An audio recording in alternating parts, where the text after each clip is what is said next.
Hey y'all, just recording this quickly before we start the vlog. Just want to let y'all know that we had some technical difficulties with the audio. So the audio is not gonna sound as nice as this audio sounds here, but we're gonna get it set up to where it sounds a lot better the next time around. So bear with me. This is my first time doing a podcast type recording thing, so yeah, just bear with me. And as the weeks go on, everything will get better. I'll get better at this, and Jacob and I will have a setup, and yeah, things will get better basically. Anyways, hope y'all enjoy this regardless, and yeah, enjoy the video. You can do it however you want to do it. So you got it covered. I have a theory You have a theory? about our league this year, but we'll see. We shall see. Oh, also, is this good? You think this is good? Our setup? We could get closer. We could. Because it's like, we want to take up the frame, you know what I mean? Well, welcome to the inaugural, the first one of these of weekly recaps. And since no week has started yet, it's just basically draft and predictions week. Yeah, I'm very excited because for everyone watching in our league, I have been the resident content creator. I'm so glad to have someone else here that's going to be taking some of the load off for me, so I'm very excited to be here. There's no one else I'd rather do this with, no shade to anyone else, but Caleb has been very supportive of me as a creator, so I'm just very excited to, help him and be with him on this journey. So Hell yeah, thanks, man. Go. How do you think the draft went this year compared to previous years? It was extreme. I feel like it was really normal. Honestly, there really wasn't that much weird stuff happening. We've seen way worse is all I'm gonna say. So I feel like in general the league did a good job this year. I'll say that. Yeah, I was gonna say the same thing. Outside of Jack's Jack's team, some questionable decisions that, we'll see what happens. But outside of that, yeah, a lot of people went where I thought they were supposed to, except for there were a few big fallers. But that's just gonna happen in most drafts. But nothing too egregious. And I especially noticed that when I was trying to rank teams and do tiers, I feel in previous years it's these are the clear worst teams and the clear best teams, and I still think there are better teams than others, but for the most part I felt like everything was closer together this year. So yeah, I think our draft was pretty good. Everyone kind of walked in, kind of knew what they were doing for the most part, I would say. So yeah. All right, well, the next thing that I want to do is let's just go ahead and start doing our rankings. I would say maybe, and it was so close between all these teams for me, but I would say that there's 5 that I really think are all pretty good teams, and there was 5 that I think were pretty good seasons starters, but may struggle down the stretch. Yeah. And that was my tiers. I couldn't break it down worse than that, to be honest. I think I'm with you on that, but I'm curious because we could have different people in those tiers, even though we both kind of are in that area. So if you want to go first, that's all right. Well, since you offered, I'll go down my top 5, and then we can convince each other to move people around within that. But so for me, again, these are so close, but I put you first, then I put Eric. And then I feel I might get shade for this one because I heard a lot of people talking trash about this team, but I put Gabe Mason 3rd, actually. Okay, yeah. And then I put me at 4. Okay. And then I put Miguel at 5. So that was my top 5. I wish we disagreed. Oh, that was I have the same 5 in that tier, I think. We'll start with your team. Do you have you close to 1 or at 1? It felt weird ranking my own team because, I get that. So I put myself in the top 5. I try to be a little modest, right. especially because my tight end spot. Yeah. We'll get to that. But for me, I was just like, I don't know. I like the team and I like the thought process and roster construction. So like, just off the strength of that, I was like, I think I'm in the top tier. But I was like, I don't know where exactly to put myself, but I'm somewhere up there. To me, I don't know. Yeah, I guess before we dive completely in, I'll kind of go based off of how like I graded the teams. So basically, this is what I find important. This is what I found within like all the fantasy content creators I listen to.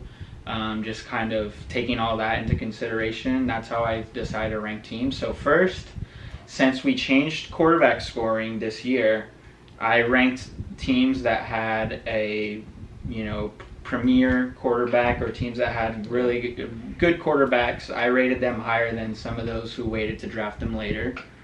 And then wide receivers through the flex, or for the most part, I graded teams who had like good players in those spots higher too. Especially teams that had less running backs. Not to say that they won't do better, but that's what I deem important, and obviously there can be disagreements there. Yeah. And then after that, after those were filled out, then I was looking at, all right, well, who's got people who are on the bench for like the future, like who's got people who are preparing for like how the season is going to shake out and upside and stuff like that. Yeah. So that's kind of how I ended up ranking everyone's team. So if anyone disagrees, it's one of those things you were missing for me. So for me, and this will be easier to explain when we get into the teams, I tried to find the most likely outcome between the best case scenario and the worst case scenario, because a lot of these teams, even the ones I have in the bottom tier, if they hit something close to the best case scenario, it blows the rankings out the water. Yeah. But like I said, well, when we get to those teams, we can talk about that. But, for even some of the top teams, I was like this team could 100% be good, but like when I'm looking at all possible scenarios, it's like a lot of these players, like there's a lot of paths to like hitting the floor. Yeah. So that's why I tried to balance it and see like, all right, just the median outcome, the most likely outcome, where do I think they probably will land, and then that's how I made my tiers. So, when we get to those teams, I can explain my reasoning why. But yeah, I have the same 5 top, 5 bottom as you. So. Okay, cool. All right. Well, I guess now that we kind of got that out of the way, we'll go in order of how I have it, and then you can tell me where they're ranked, and then we'll try to we'll come up with a new ranking or combined ranking at the end. So yeah. So first, I guess, so I had you at 1. Where did you have you at? Like I said, it did feel weird. Like when I first made the tier list, I just left myself off completely, and then I put myself in later. I think I put myself somewhere in the top 3. Okay. Debatable where exactly, but I think I'm somewhere up there. That's how I'll leave it for now. All right. So for your team, like I said, the check marks, you hit the having a premier quarterback. I feel like that's going to be important. Yeah. And then you also hit, for me, wide receivers through the flex. And one thing, the one player that I am iffy about, which is not for season long, it's just to start the season, is having to start Brian Thomas right away in week 1. Just having him in there right away, like that was my only like gripe that I had with your starting lineup. But even that's like if Brian Thomas is your problem, then like the worst thing I could find, then you don't really have like a big problem. I feel like so. So for me, I know there's there are definitely some decisions people can look back on it and like say like you definitely messed up there. For one, I did pass on Jalen Hurts. I technically didn't pass on him. I just picked Jalen Waddle over him because I figured I could get Patrick Mahomes on the way back anyways. And since for some reason we buffed passing yards specifically, when Patrick Mahomes throws for 300 yards, it is now 15 points instead of 12. Mm-hmm. So even though Hurts as we expect him to get a lot more rushing touchdowns. I mean, the extra passing yards, especially for a guy like Patrick Mahomes, that's gonna matter in the long run. If he does for 5,000 yards again, I'm fine. I'm chilling. Yeah. And then in the second round, I passed on all the other running backs. I passed on Barkley, Henry, Etienne, whoever else went after him. I picked Kyren Williams. I just think Rams have a good offense. I think Kyren Williams is just very trusted. Even, we want to talk about Kyren Williams returning punts. Guess who their kick returner is? It's Blake Corum. All right. So if we're really going down that path, I'm fine taking the running back that is less likely to return the kicks anyways. So I'm fine with Kyren Williams. He catches more passes than a lot of those guys, and he's 100% not getting vultured by any quarterback in the red zone. Mm-hmm. So I'll live with whatever happens. If he gets hurt, he gets hurt. That's fantasy. It could happen to anybody. And then Brian Thomas. You did mention Brian Thomas. All I'll say about Brian Thomas, if you have not done your own scouting, if you have not watched the college tape, I don't want to hear it. That's all I'm going to say. I know ball. I watched him play. That guy's a baller. He's going to be the best receiver on that team, and I'll live with it because I don't think Christian Kirk is playing every single down. Brian Thomas has the body to do that, so yeah, that's what I'll say about my team.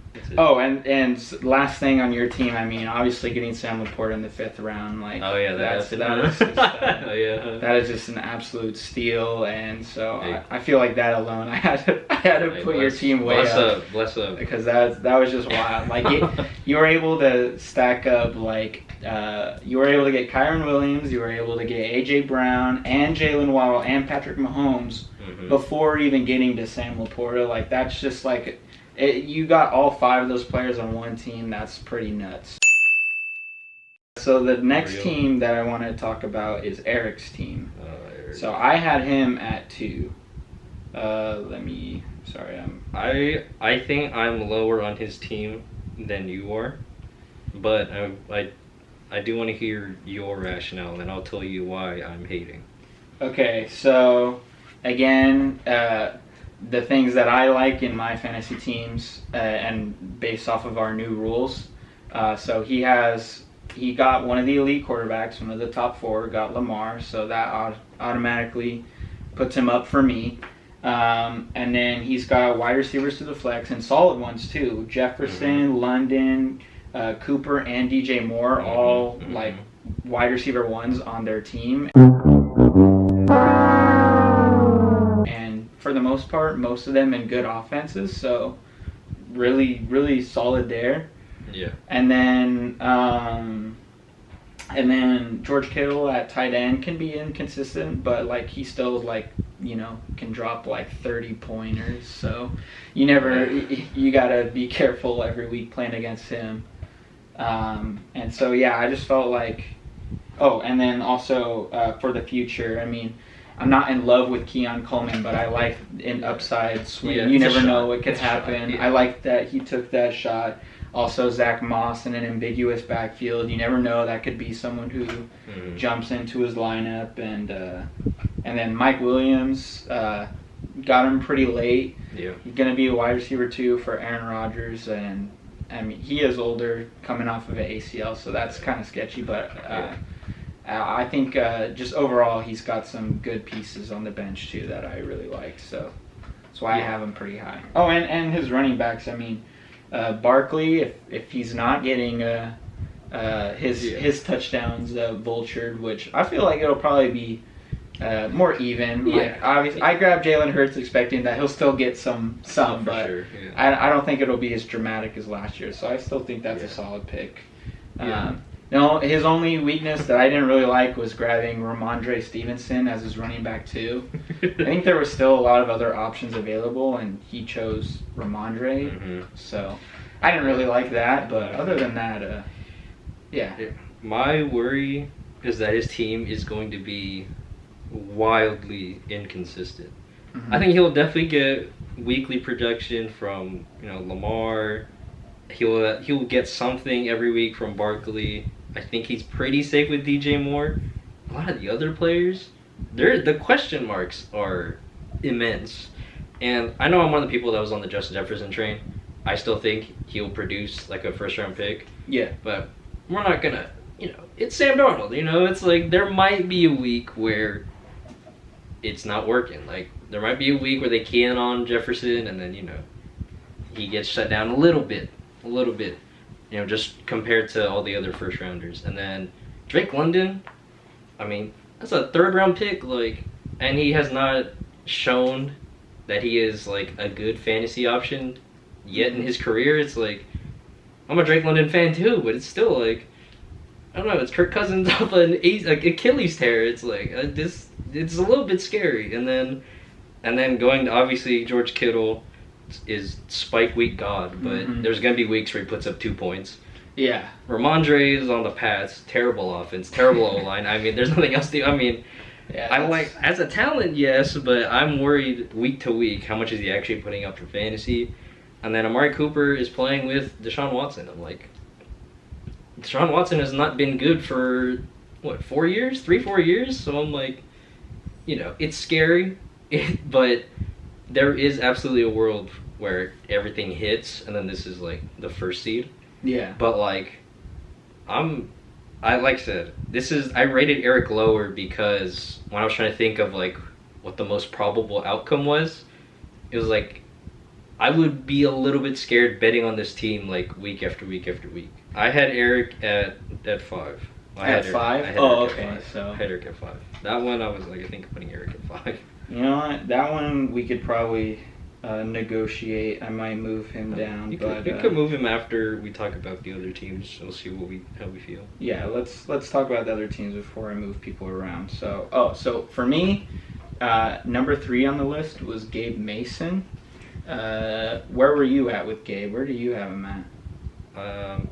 I had him top 3. Yeah, I had him top 3. Yeah, so I'm with you. On the same page. I actually do like his team. Yes. Which is disappointing. I'm just kidding. Which sucks. Yeah.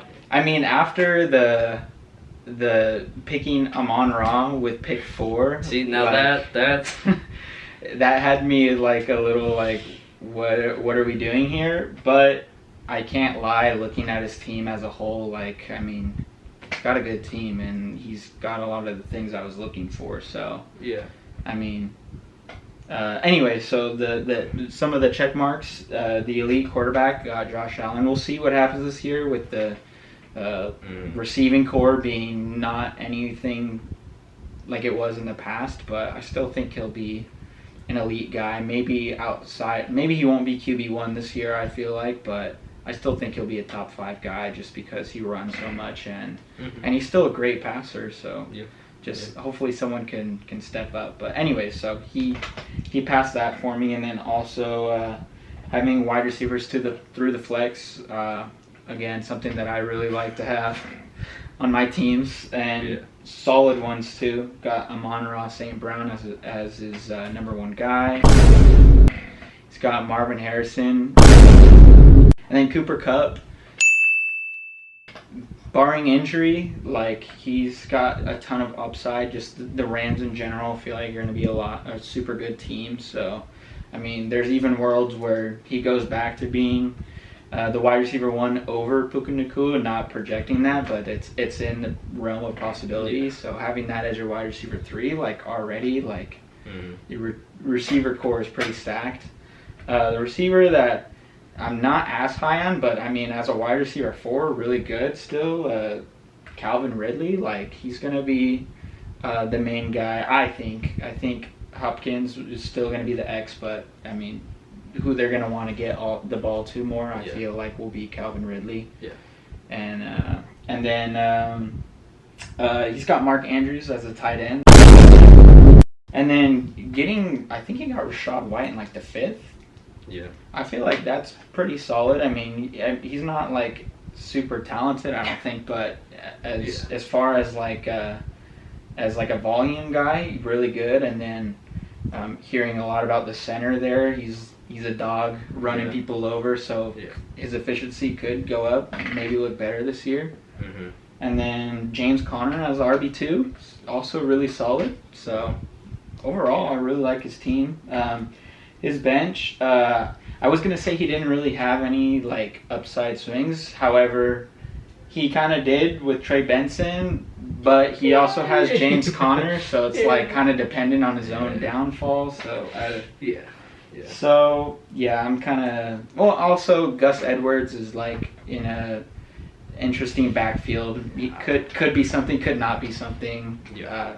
So he passed a lot of the things that I wanted. So I had him as 3. So what do you have to say about this team? I agree with the general evaluation of his team.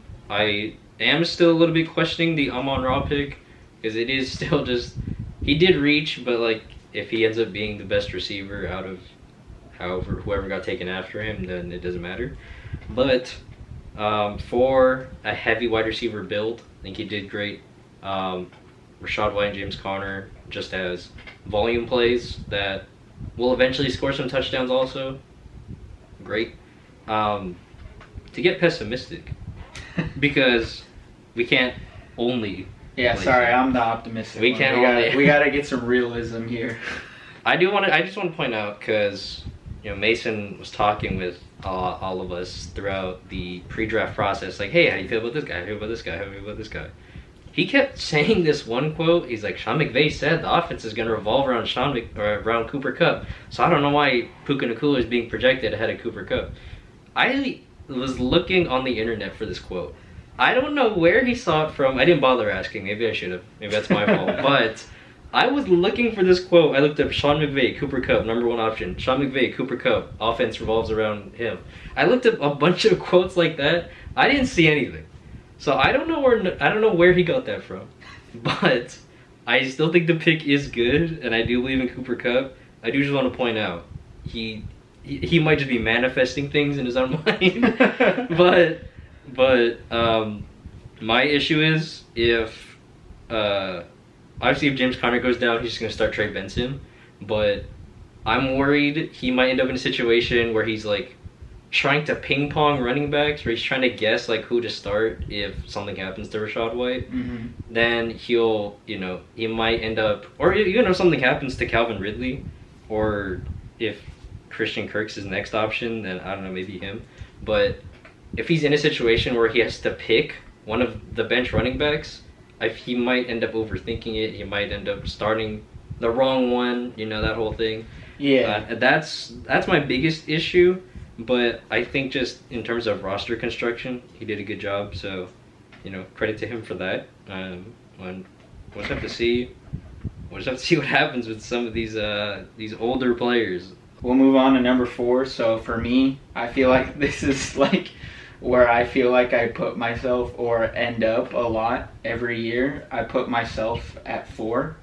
Where did you have me ranked? I had you at 4. Okay. So for everybody, I gave a plus and a minus. Your plus, you have upside out the wazoo. I mean, you just look at the team. Like if if Rice turns into wide receiver 1, if Gibbs takes a majority of the goal line work, if even for Javonte Williams, if the Broncos can somehow be not one of the worst offenses, even that's a good play. And then obviously Taysom Hill, Malik Neighbors, Tank Dell, Roma Denze, Blake Corum, Rico Dowdle, for those who don't know, Adonai Mitchell, and even to a certain extent J.K. Dobbins. It's like these are moonshots. It's like these are like if these guys hit, you got an absolute steal. Mm-hmm. Obviously, the question is, will they hit? Yeah. So the minus was it's a very risky team to me because a lot of these guys are in ambiguous situations. I didn't even mention Ja'Marr Chase. We want to talk about ambiguous. He'll play this year, but he has not practiced, which, if you want to have concerns about his level of play when he does start playing, that's, you can adhere to that mindset. But it's just the most consistent players, because even Ja'Marr Chase, when playing, is not in every week gonna give you points type of guy. Yeah. So the most consistent players you have are Jalen Hurts, and then everyone else after that, it's he might not. So I obviously, like I said, so much upside that if they all hit, you're good. But even like I said, even the bench, even the bench is boom bust or like dependent on something else in their scenario for it to work out. So, it's like you're just playing with a bunch of fire. You're just like, you're a fire juggler, and it's like, well, hopefully I don't drop anything, and then and then that's gonna be your season. But that's really how I thought of you. But because obviously you do have the upside, and in most cases, at worst, they'll be like, average to above average value at the pick, which isn't terrible. So that's why I still had you in the top tier. I'm curious how you feel about your team. Yeah, I feel like some of those players I feel a little bit safer about than maybe most people do, and that could just be wishful optimism. Yeah. But, gotta have player takes. But I feel really safe about having. This is barring suspension. I feel really safe about having Rashee Rice as my wide receiver too. Yeah. I just feel like Xavier Worthy and Hollywood Brown are there to stretch the field, and it's Kelsey and Rashee Rice who are going to get the easy stuff, who are going to get the majority of the receptions. I feel like they're going to be the safe plays, and having Patrick Mahomes as wide receiver, what I think is Patrick Mahomes' wide receiver 1 as my wide receiver 2 is a lot safer than I think most other people think it is. Now, this is barring suspension. We'll see if something happens mid-season, then that could definitely blow it out of the water. But from all the reports that I've seen and heard, it seems like this will get pushed to next year. Yeah. So. I think you'll be fine on that front. It is just a matter of seeing the dynamic with essentially a whole new receiver room. Yeah. Like Rashee Rice is coming back and Kelsey's coming back, but like everyone else around those guys was like terrible. So it's like, what happens if they're not terrible? Like maybe the ball goes around a little bit more, but I agree though. Rashee Rice is a good play. So and then Malik Neighbors, definitely. I mean, bad offense. We'll see. He could just be good enough. You're definitely betting on volume. Yeah. Well, I also feel like if he's good enough, then that would be enough to make the offense not top, but like as long as they're not bottom 5, I feel like if they're bottom 10, like that's something that you could still get a good amount of points with. Yeah, and I'm a big Malik Neighbors enjoyer, so I believe in him. It's just I am worried about how many touchdowns he'll be able to score. Yeah. But if there really is no choice but to force feed him, then even in half PPR, that's still money in the bank. So. Yeah. And then Tank Dell, he's my 4. Obviously, he's the wide receiver 3 on the team as of now. All the preseason usage, it's Nico Collin, Dog at 1, and then Stephon Diggs at 2. I just feel like come second half of the season, that could change, and that Tank Dell could end up being the wide receiver 2. Diggs is getting up there in age, and we did see second half of last season him start to fall off, so I wouldn't be surprised if Stephon Diggs starts strong and starts to tail off, and then it'll be Tank Dell season again. He is coming off of the same injury that Tony Pollard had, which I know it factored in.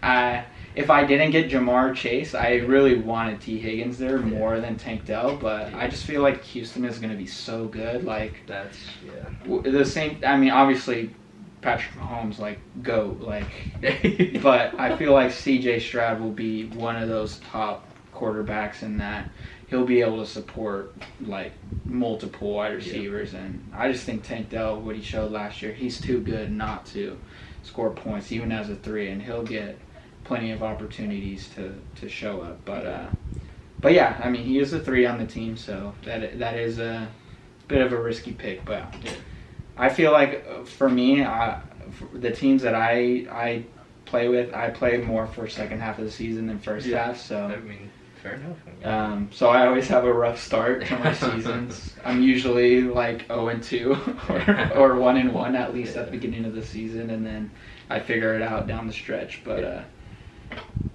yeah. Oh, and the big thing, Taysom Hill at my tight end. Kind of wish I didn't wait so long. I wish I grabbed Njoku when I did. But you had some chances. But whenever the Saints somehow find themselves in the end zone, I feel like he's gonna end up getting a lot of rushing touchdowns. Yeah. I definitely think either A.D. Mitchell or Dobbins could have been Njoku. Yeah. I think at that point, either of them you could have switched out for, or Jake Ferguson, whatever floats your boat. Yeah. It's really funny how right after you made those picks, it was like a mini tight end run, like 3 or 4 win right after. Yeah, I tried to big brain it too hard. I was like, oh, people, they're dumb if they grab another tight end. And then I forgot Jack's dad was drafting with this, and he has 3 tight ends, so. Oh, brother. Anyway, so that's my team. Let's not yap about my team too long. Let's move on to, for me, I have Miguel at team 5. So where did you have Miguel at? I'm curious. I have him top 3. So you had him 2 then? Somewhere up there. Okay. It was debatable. I was going back and forth with a bunch of teams, but he was top 3 for me. All right. Well, I'll start it off. So with Miguel's team, he got. Obviously not the top tier, but he got a quarterback that I think can jump into like the top 5. He's got the opportunity to do that. So again, with our scoring format, I was looking for that who can jump into that top 5 scoring. And then he doesn't have wide receivers to the flex, but what makes up for it is his absolute, like, his powerhouse of running back 1 and 2, ultimate upside. Like, this could go so crazy, or this could go so wrong. Right, exactly. That's it. So for him missing on the wide receivers through the flex thing, for me, what made it up is like he's just got the chance to have the running back 1 and 2 on the same team. So yeah, it's that my whole thing with him. From his positive was he was top heavy, like his top player upside, even going from McCaffrey to like McBride. McBride could finish as tight end 1. Like, it's in the realm of possibility. Mm-hmm. So, from McCaffrey, Achane, Collins, Olave, McBride, and then stacking with Kyler Murray, it was like that. The upside is very apparent. Like, let's say Derek Carr is good at football. Olave's going to the moon. Let's say Achane just gets some more goal line touchdowns. He's going to the moon. McCaffrey. Oh, sorry. No, you're good. But McCaffrey is McCaffrey. Like, there's nothing to talk about with him. And then, we already talked about, we like the Houston offense. Nico Collins is bound to have some incredible weeks. Mm-hmm. So, just from that, I was like, this team has the upside to do some insane things. It's just everything after that, it's a little bit shakier. Yeah. Where I feel like a lot of people on his bench either don't have great upside, or they're just like not somebody you want to rely on. Yeah. It's I think I remember Cade mentioned that Deontay Johnson has good upside. I don't think upside's the right word. No. Because that offense isn't going to be good, no matter how good Bryce Young is. The offense won't be that good. And Deontay Johnson isn't a good enough player to break into like wide receiver 2 territory. Yeah. In our league anyways, with being a 10-man, there's no way he should be your starting wide receiver 2. Oh yeah. So, I think value at the pick he got him at for sure, but he's not a league winner. No, definitely not. And then the other options are like Josh Palmer and Jordan Addison and Christian Watson. It's like okay, like they could definitely give you like good enough weeks. And then if they score a touchdown, even better. But it's like you're probably not starting any of these guys with the confidence that they can win you the week. Mm-hmm. So, and like the best option, there's definitely Deontay Johnson, but it's still like I've already said, it's not incredible. But I do like the running backs. The running backs are cool though. David Montgomery as a touchdown vulture, hopefully. Jaylen Warren, we all love Jaylen Warren, and then even Zeke. he probably got in like the 12th round or something. Yeah. So it's like, there's got to be a running back that scores touchdowns in Dallas. It's going to be somebody. Maybe it's Zeke. If it's Zeke, then cool. You have another touchdown vulture. But yeah, for me, it's just very reliant on that top half, and then hope that everyone else can like carry their weight.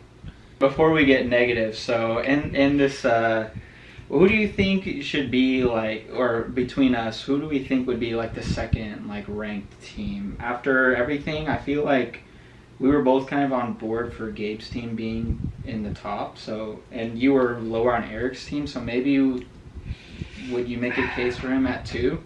If not, who would you make for a case over him? It's really tough. I think I might move Miguel out of the... I would be okay moving Miguel out of the top 3. Okay. If we wanted to move Mason and Erica. I mean, you already have Mason and Erica up there. Well, I would be open to moving Eric down, but I just feel like since we both have Mason like top 3, I feel like that kind of would move him up. Would you? If we're doing that if we're merging our rankings, I think that would put Mason at 2. Okay. If we're merging our rankings, that would put Mason at 2. And then at 3, then was it 2? It was 2 and 5. Yeah. So you said Miguel was in your top 3. Miguel was 5 for me, and then I had Eric at 2, and he was. So I guess it's kind of ambiguous between me. Okay, so I think the way it would go is it would be me, Mason, and then you, or not you, Miguel and Eric would be tied since they were both 2 and 5 at 3.5. That's the average. Okay. And then you would be 5th at an average placement of 4. I mean, that's fine.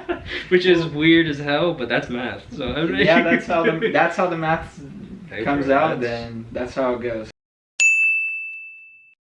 Let's see about our bottom 5 if we agree. So for me, at the top of this bottom tier, for me, I put Gabe Noda at 6. Where do you have Gabe Noda? I put him there too. I also have Noda there. Yes. Okay, all right. Let's talk about Noda's team. Okay, yeah, we're gonna build the suspense to who's last. Disgusting.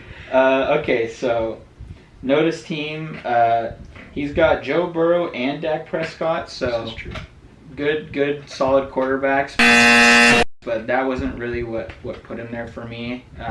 I like those guys, and I think they'll be good. But what really moved him up for me is having wide receivers, mostly through the flex, except for Aaron Jones. But actually, no. What put him there for me was like his team seemed pretty balanced, like everywhere. Nowhere seemed like particularly like way better than anyone. So like CD and Devonta Smith as your 1 and 2, I feel like that's good. And then having Etienne and Henry as your running backs, like those are good running backs to have. And then Mike Evans as your 3rd wide receiver, I feel like is pretty good, honestly. Mm-hmm. Like no, yeah. I would argue he's the 2nd one, but yeah, but that's arguable. I could see him over Smith, but I just think the debatable. Eagles will be better. So fair. So yeah, 2 or 3.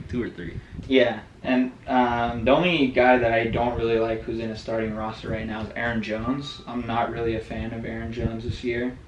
Mm-hmm. And his tight end too, having Brock Bowers / Dallas Goedert. Are you sure about that? Fan of that, but his team I feel like is pretty balanced. I feel like he could throw George Pickens in there over Aaron Jones, and like even though I'm not super in on George Pickens, I just feel like you have a better shot of scoring more points with him than Aaron Jones. So yeah.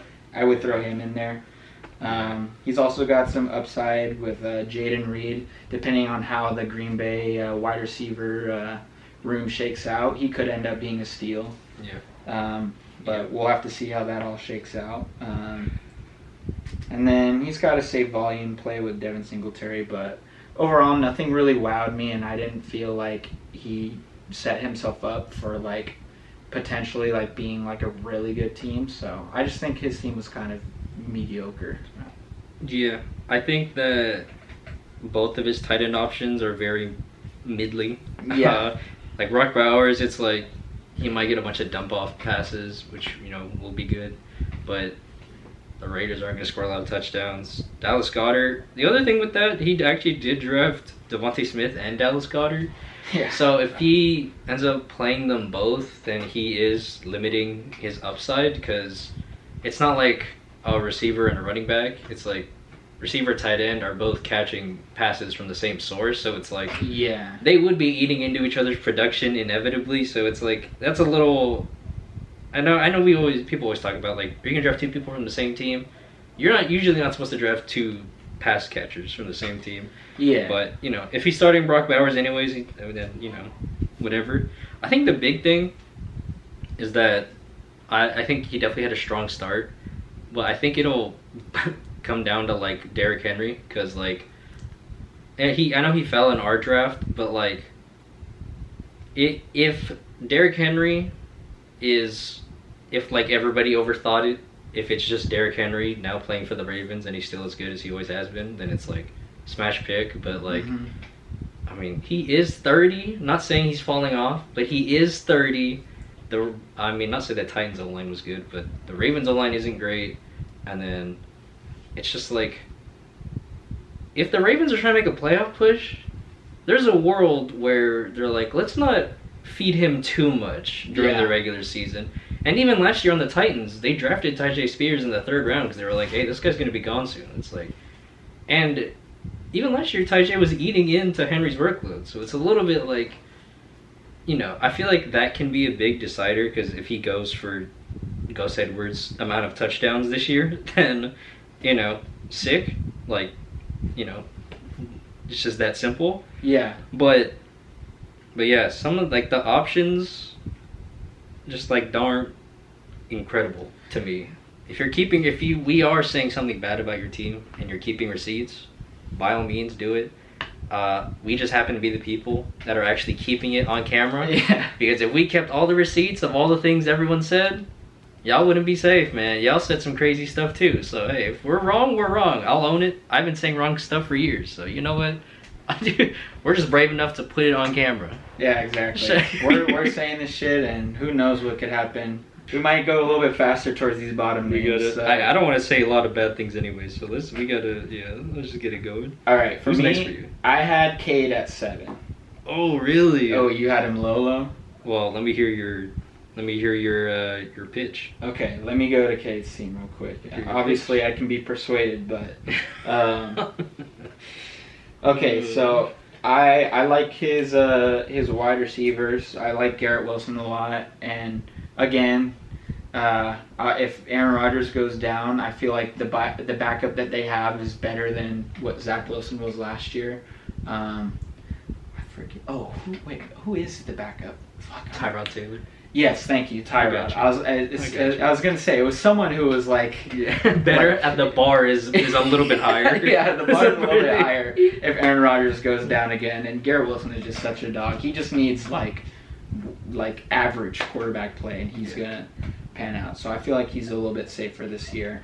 Brandon Ayuk, the 49ers offense, I feel like still is gonna be really good. Trent Williams just got signed, so that O-line, even though it's not great, can be held up for the most part by Trent Williams. Mm-hmm. And so I think he's pretty safe. Might have a slow ramp up since he hasn't been practicing, but right. I mean, he's still a dog. And, Debo's injury history, Kittle's injury history, there's things that can shake out where he gets more targets.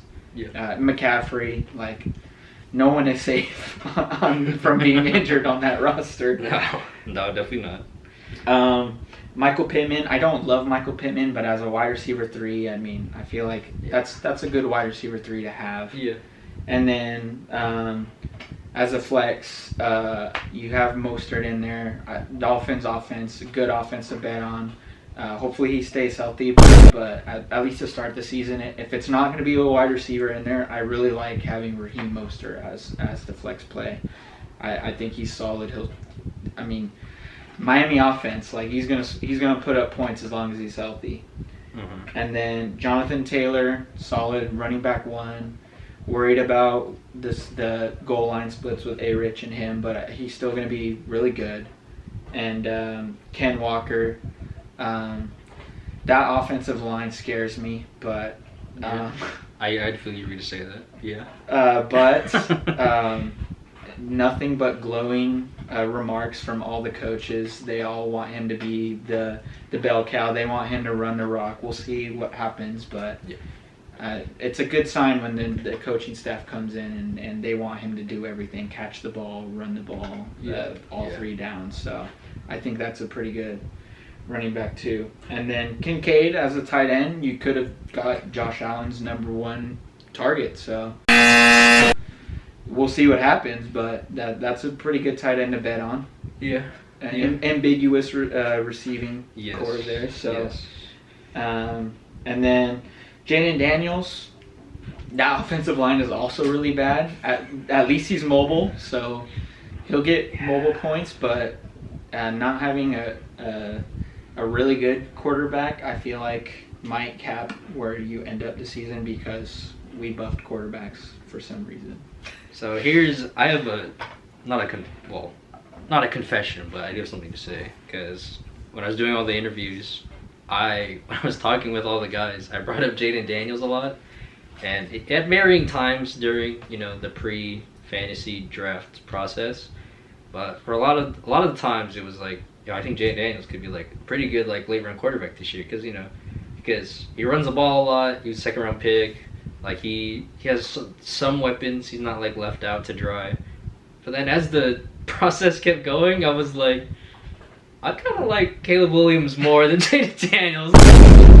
So then I was like, well, fuck, I can't re-interview everybody and be like, oh, hey, just so you know, I would have actually preferred Caleb Williams over Jaden Daniels. Yeah. But I was like, oh, shit. Also, seeing Jaden Daniels actually starting in our league, I'm like, I hope he's good, bro. Yeah, I hope he's good, bro.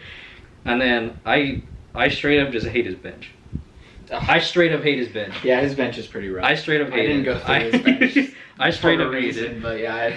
Raheem Mostert, I think he's cool. He's your flex touchdown vulture. Like I said, we added a second flex. I don't expect everybody to have like a super baller there or anything. Yeah.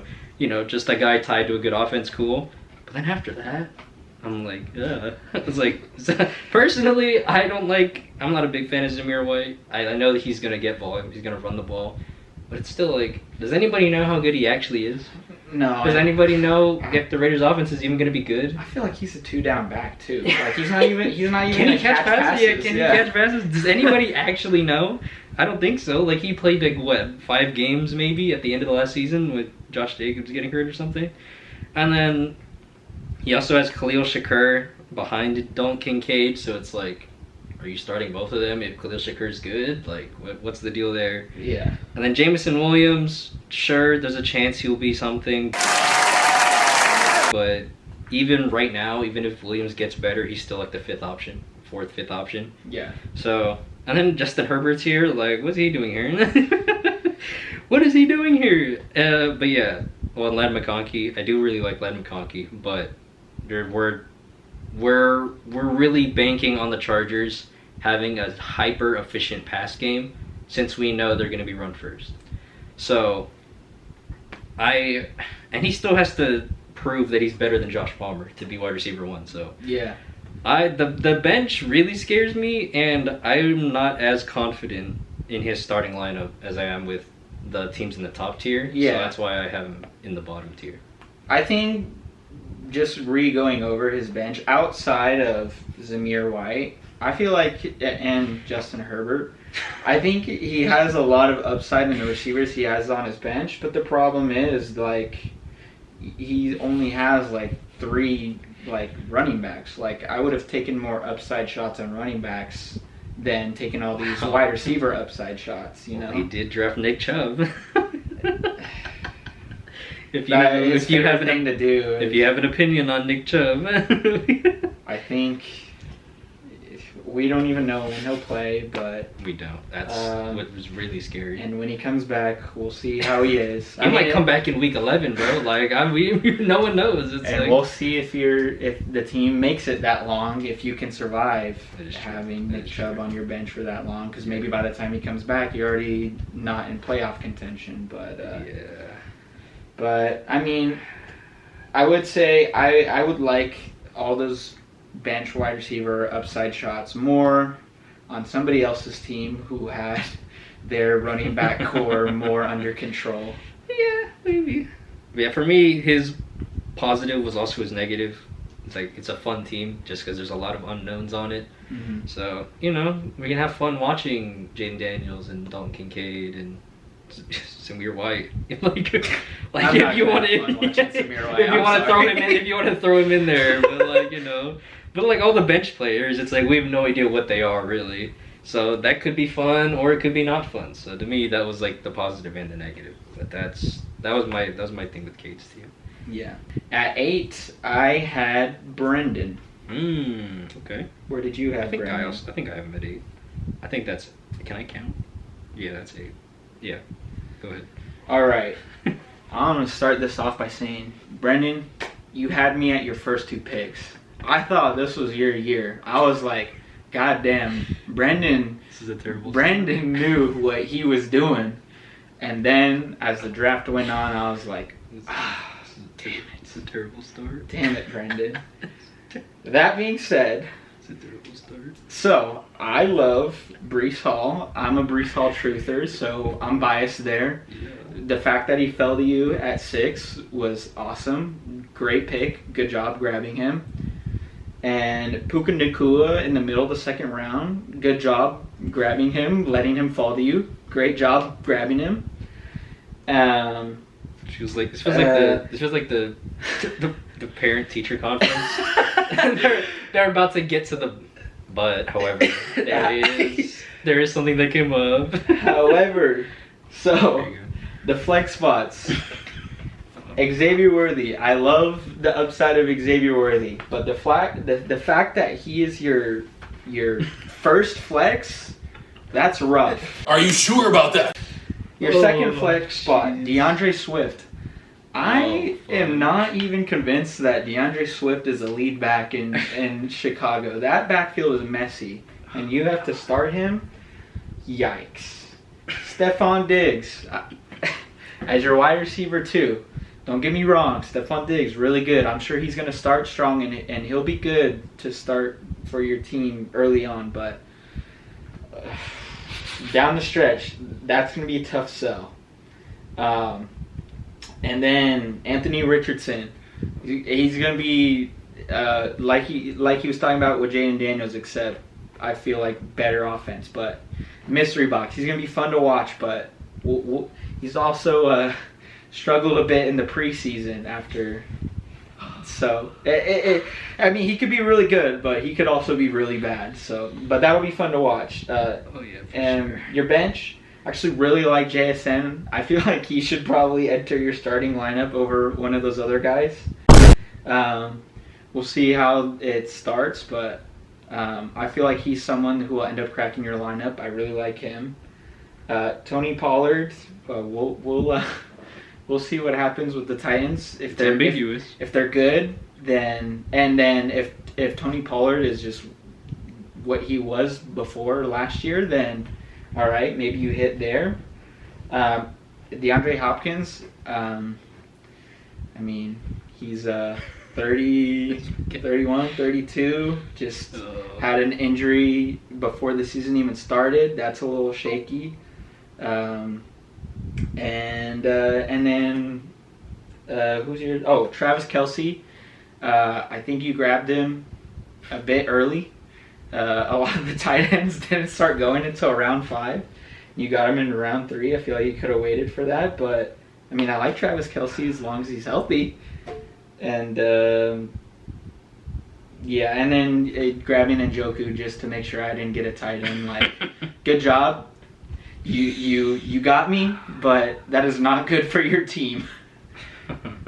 So that's what I have to say. Anyways, how do you feel about Brendan's team? So what I've been doing this whole time is looking at the other teams I had below Brendan and thinking if I should move Brendan down. I as much as he has already pointed out, I think the only thing I have left to add is that there is 100% ceiling outcomes. You might just have to wait a little bit for some of them, like Jason and Xavier Worthy. you might not hit that ceiling until mid-season, week 7, week 8, and that's gonna be, you gotta last that long, which is possible, but yeah, the flexes right week 1 just look a little bit musty. And you did do the thing.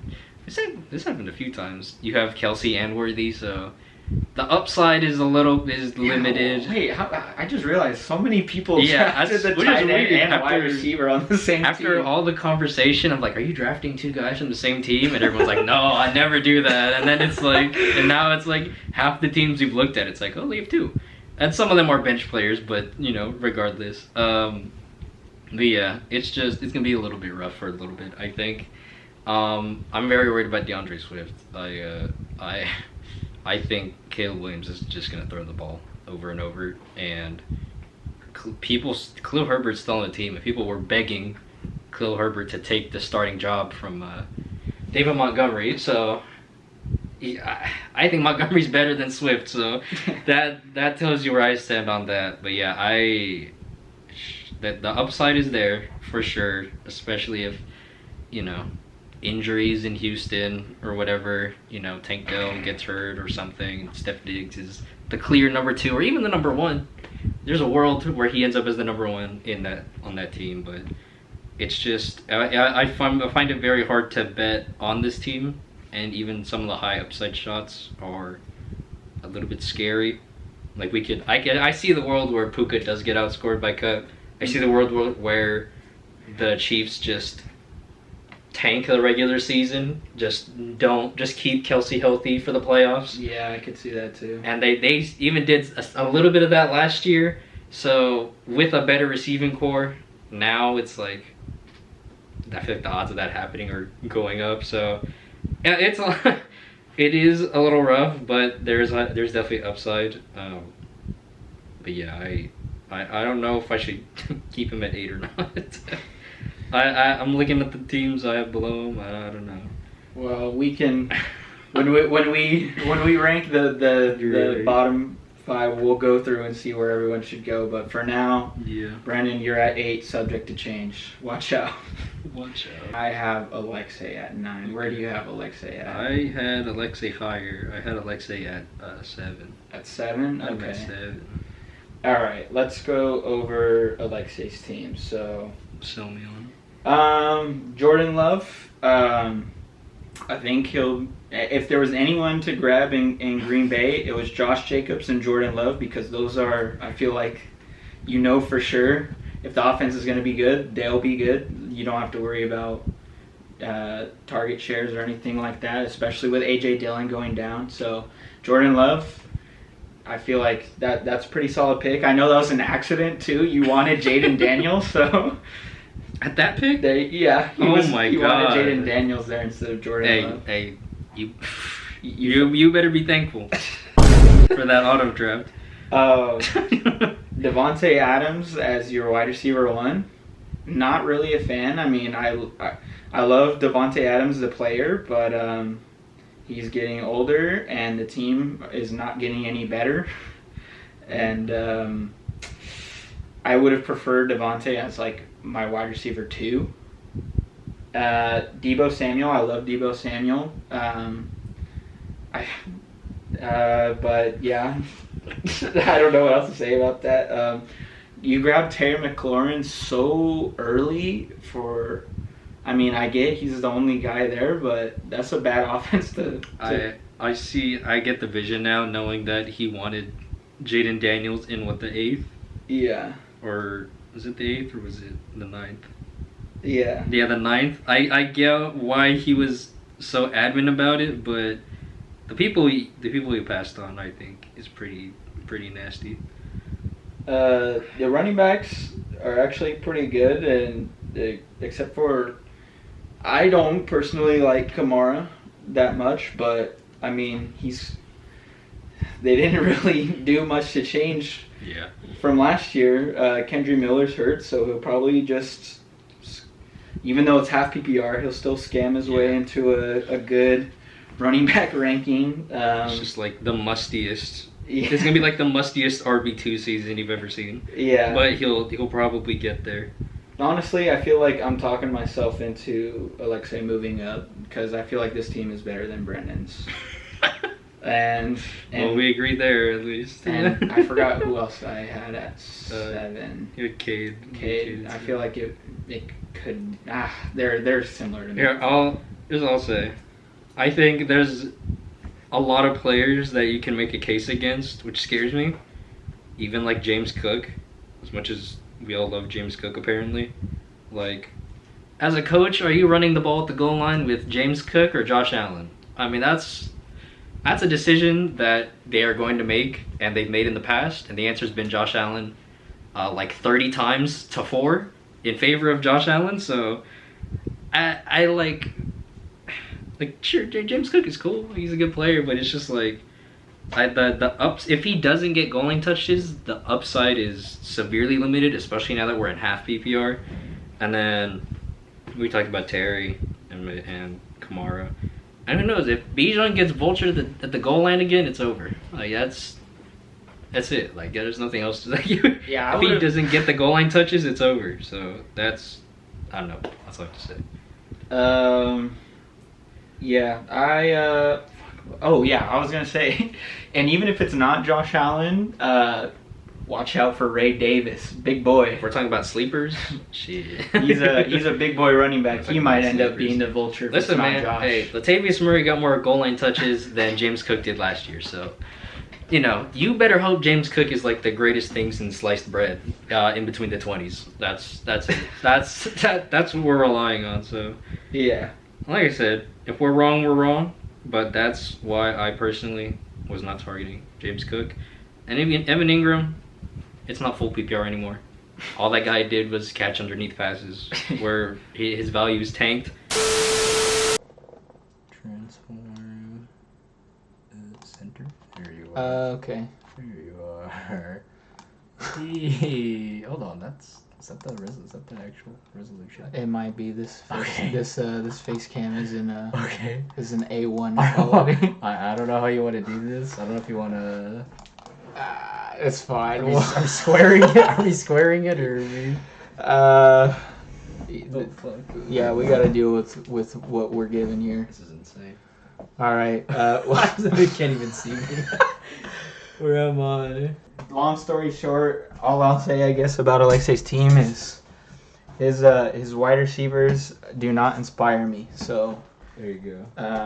so that's never a good thing. That's not usually a good sign, especially with how volatile running backs are. Okay. Oh yeah. Fuck. Yeah. We kind of need a light. Wait. I can set up a light. All right. Well, while he does that, I'll just tell y'all right now. If you are familiar with the league, you know who the one person that has not been named yet is. I moved my rankings, so now it is aligned with Caleb's, because I already know he's next. Unfortunately, the man who had his dad draft for him decided he has the worst team. Jack, sorry, man. I mean, we could talk about a lot of things. I think I'll start with why do you have 3 tight ends? I think I'll start with that one. I don't know why there's no need. I know Cade was like, oh, but the tight ends he got are good. It's like, but why though? But why would you draft 3 tight ends? We're rainbow out here. Why would you draft 3 tight ends? I know Jack didn't do it, but I feel like that was overkill. Because even if you're scared of Kyle Pitts and then you draft Jake Ferguson, it's like, are you betting on both of them to be bad? Why do you need the third one? So to me, I think 3 was definitely overkill, especially considering you only have 4 receivers total. 4 receivers total. You could have grabbed anybody with that tight end pick. And then not only that, but C.J. Stroud taken in the 4th, and then you also drafted Caleb Williams while still only having 4 receivers. It's like, I just feel like you could have done something else at the end, and it wouldn't have been as bad. But Yeah, at the end of the day, you did not draft this team, Jack. So not gonna hold against you, but you need to talk to your dad. You need to ask him what he was thinking. Listen. Hill, Metcalf, Pacheco, and Jacobs. Fucking incredible. Nice. Incredible. I love that. Those are all great picks. And then CJ Stroud happened. And I was like, okay, that's a little bit weird. And then Baltimore in round 7 happened, and I was like, okay, now we're getting a little bit insane. So I mean, a lot was missed in that round because of that. Yeah. So, you know, I don't know. I don't know what to say. It's unfortunate. Yeah. Yep. I think Jacob already touched on this, but having 3 tight ends, it doesn't matter if they're all good. Like, you don't need 3 tight ends. You're just ruining like your chances of having like breakout wide receivers or running backs by having 3 tight ends. But yeah. All right. Well, with that being said, let's finish up and try to rank the last 6. What order do you think we should go? We both had Gabe at 6, right? Yeah, we both had Gabe Noda at 6. Okay. I originally, well, no, I still do. I have Alexei at 7 because I do still think that his team still has upside, and it's not like completely boom bust. Like I think there's definitely like, you know, if Bijan is just that good, then you know he can do a lot of heavy lifting, and then Debo's gonna spike some weeks, and then we'll get Alvin Kamara spike weeks, and you know I do think Jordan Love is actually really good. So I still had Alexei at 7, also because I don't think his bench is bad. I do think he has some fun shots on his bench. Shout out Jonathan Brooks. So I was okay putting him at 7, even if I wasn't a huge fan of like a lot of people in his starting lineup. But like that's how it is for like a lot of the other teams down here anyway. So I was like, yeah, I'll leave him at 7. That's who I have there. Yeah. I still feel like I like Kate's team a little bit more. Okay. But I guess it could go either way. Like they Yeah. can be kind of like how they can be 7.5 together. Yeah, because I at first I did have Cade as last, and then if I look back at who I had in front of him, which was just Brendan and Jack, I was like, you know what, maybe his starting lineup is a little bit better than theirs, so that I moved Cade up to 8. So then I think we're set. Yeah, everything else we were basically the same. I guess it's just I slightly like Kate's team, you slightly like Alexi's team more. Yeah. But yeah. Sorry, Brendan. I'm really sorry. I was like I really wanted to be more excited about your team because of how good your first 2 picks were, but He does also. I mean, we talk about being a part of the Houston offense. He's got 2 of them. He got 2 of them. that's true. He got the running back and the wide receiver. So I mean, hey, maybe if they're that good, then, you know, there might be enough for everybody. Yeah. I just feel like no, yeah. I mean, at the end of the day, yeah.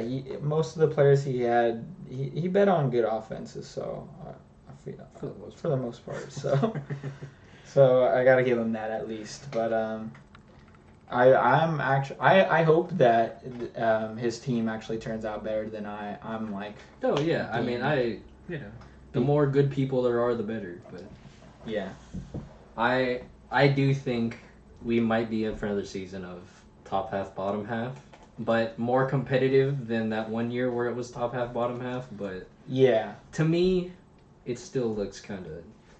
It's looking a little split for right now. So. Yeah, but that being said, like, I think the top half and the bottom half aren't like way like separated like they have in previous years. Like, also, I do want to say I was debating putting Noda in the top tier, just because his like top players are could be really really good, and I think the top half would just be whichever 5 teams stayed afloat, and then whichever team eventually got killed by injuries or something. Then Noda would jump up. Yeah. So I feel like Noda's a little bit higher than the other guys, but that's true. Noda's got his own tier. He's in the Noda tier. In the middle. You're in the middle. To me, that's how I see it. So. All right. Well, that'll be it. We made it out. Come next time. Kind of. Hopefully, all on one camera. We'll Hey, he'll figure it out. I'll have to get 2 battery chargers because yeah, one of them was not charged. But yeah, I'm excited. Just to close up, I'm really excited for the season. Even though we do have a bottom and top tier, I think it'll be more competitive this year. And even the teams that I don't like as much, I feel like they didn't fuck up so bad in the early rounds. Like they have some good guys in the early rounds that could like maybe carry them for a week. I'm at least glad that it wasn't a bunch of really good players falling and then the stacked teams are just like stupid stacked. At least now it's like, okay, the people that we think are better, it's because we think they just took better shots on people later in the draft. Exactly. So we don't have Justin Jefferson and Jamar Chase on the same team again or anything like that. So this is the better outcome. Yeah. This is the better outcome. Yeah. And especially like the late rounds could go any way. So having said that, like having the first like 5 rounds for the most part go like according to plan. No one egregious fell super far outside of Sam Laporta. I feel like that was the only like pretty egregious faller. That was pretty crazy. But other than that, I feel like we did pretty good not letting anyone fall way too far. And so I'm excited for the season, and I hope you all are too. And I hope you guys get excited to watch these. I'm going to try to do this weekly. I want to do it weekly, but we'll see what happens.